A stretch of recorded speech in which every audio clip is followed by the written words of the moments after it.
Hi అండి అందరికీ. ఈరోజు పుస్తకం ఒక హిజ్రా ఆత్మకథ.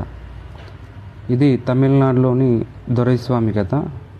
ఈ పుస్తకం చదివాక ఇప్పటి వరకు మనకు ఉన్నటువంటి హిజ్రాలపైన అభిప్రాయం అనేది తప్పకుండా మారుతుంది. ఈ సమాజంలో స్త్రీ ఎలాగనో పురుషుడు ఎలాగనో అదేవిధంగా ఈ హిజ్రాలు కూడా ఒక భాగమే. వాళ్ళకు కూడా మనలాగే బతికే స్వేచ్ఛ ఉందని, హక్కు ఉందని ఈ పుస్తకం మనకు తెలియజేస్తుంది. అయితే హిజ్రాలు అనగానే మనందరికీ ట్రైన్లలోనో లేకపోతే ట్రాఫిక్ల దగ్గరనో చప్పట్లు కొడుతూ డబ్బులు వసూలు చేసే వాళ్ళని మాత్రమే తెలుసు.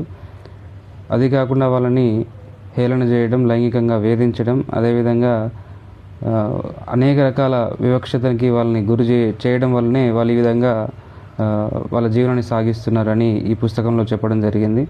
నిజంగా వాస్తవమే. ఈరోజు మనం ఒక హిజ్రాల పట్ల ఏ విధమైనటువంటి భావనను వ్యక్తపరుస్తున్నాం అనేది ఒకసారి ప్రతి ఒక్కరూ గుర్తుంచుకోవాలి.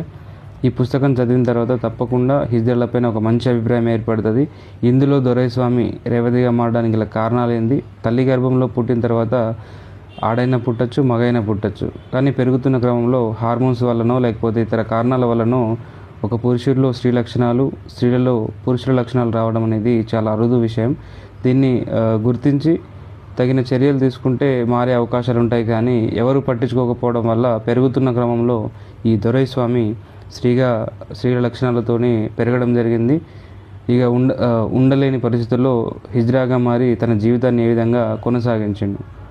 హిజ్రాలు అనగానే ఈ సెక్స్ వర్కర్లను లేకపోతే ఇతర కార్యక్రమాలు చేస్తారని అనుకుంటాం. కానీ ఇప్పటికీ ఇన్ని వివక్షతలు, ఇన్ని అవమానాలు ఎదిరించి కూడా ఈ రేవతి దొరైస్వామి నుంచి రేవతిగా మారిన ఈ రేవతి ఇప్పటికి కూడా ప్రజల కోసమే ఒక ఎన్జిఓలో బెంగళూరులో పనిచేస్తుంది.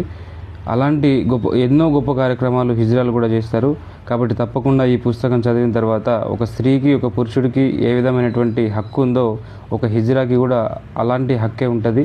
వాళ్ళు కూడా సమాజానికి గొప్ప మేధావులుగా పనిచేస్తారని చెప్పేసి తెలుసుకోవాలని ఆశిస్తూ ఈ పుస్తకాన్ని వెంటనే ప్రతి ఒక్కరు చదవాలని, హిజ్రాలకు కూడా సమాజంలో ఒక గొప్ప గౌరవాన్ని కలిగించాలని కోరుతూ థ్యాంక్ యూ.